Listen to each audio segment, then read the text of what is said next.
Selamat siang, nama saya Riasni Bakara dengan NIM 2105100001. Dalam kesempatan kali ini, saya akan mencoba menjelaskan tentang topik hukum waris.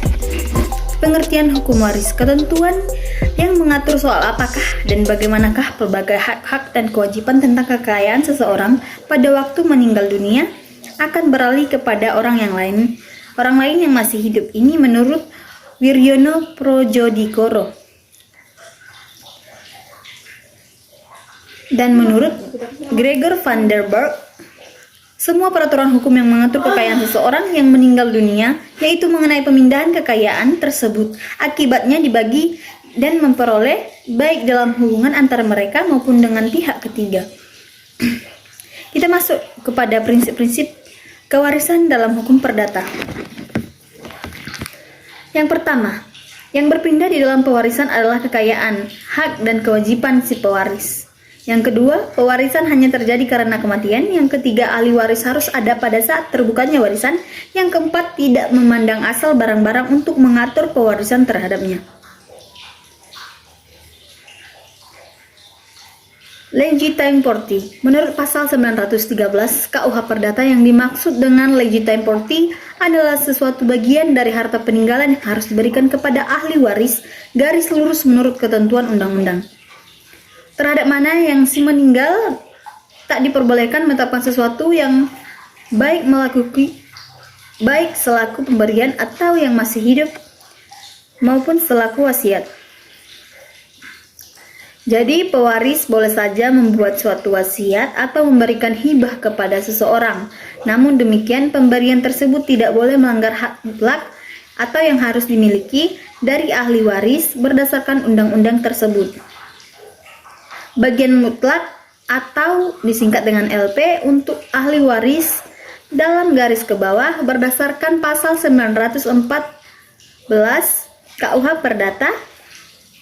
Yang pertama, jika pewaris hanya meninggalkan satu orang anak sah, di sini anak sah berarti anak kandung yang saudara, maka bagian mutlaknya adalah setengah dari bagiannya menurut undang-undang. Yang kedua, jika meninggalkan dua orang anak sah, maka besarnya bagian mutlak adalah 2/3 dari bagian menurut undang-undang dari kedua anak sah tersebut. Sedangkan jika meninggalkan 3 orang anak sah atau lebih, maka besarnya bagian mutlak atau LP adalah 3/4 dari bagian para ahli waris tersebut menurut undang-undang. Yang keempat, untuk ahli waris dalam garis ke atas orang tua, kakek atau nenek pewaris, besarnya bagian mutlak menurut ketentuan pasal 915 KUH Perdata selamanya setengah dari bagian menurut undang-undang. Kita masuk pada pembahasan syarat ahli waris menurut KUH Perdata.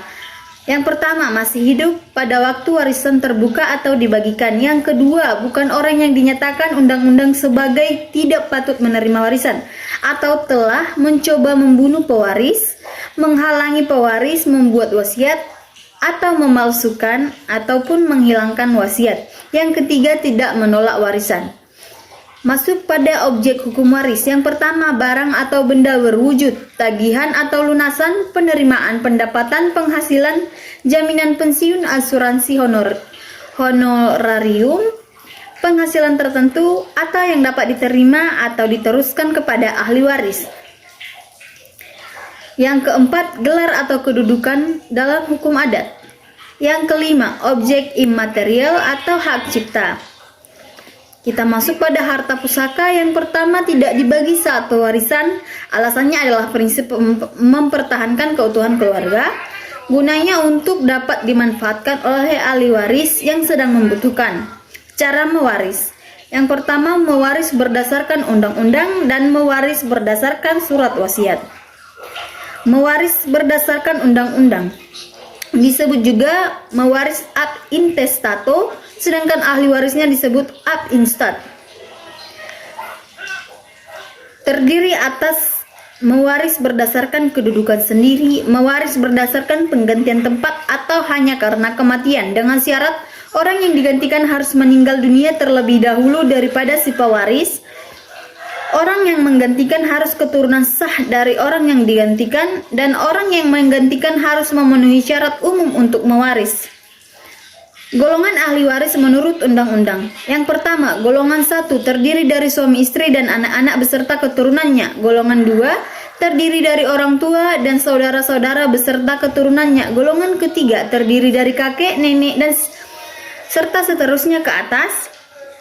Golongan keempat terdiri dari keluarga dalam garis menyamping yang lebih jauh termasuk saudara-saudara ahli waris. Golongan 3 beserta keturunannya. Pewarisan menurut wasiat. Yang pertama, surat wasiat atau testamen adalah suatu akta yang memuat pernyataan seseorang tentang apa yang dikehendakinya akan terjadi setelah ia meninggal dunia dan yang olehnya dapat dicabut kembali.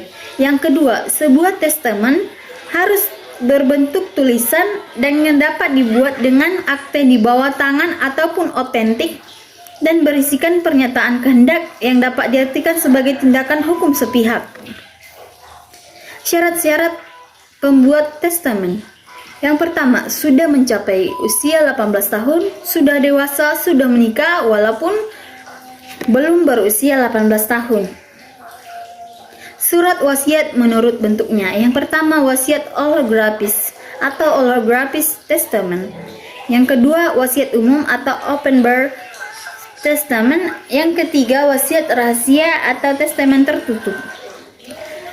Mewaris berdasarkan undang-undang.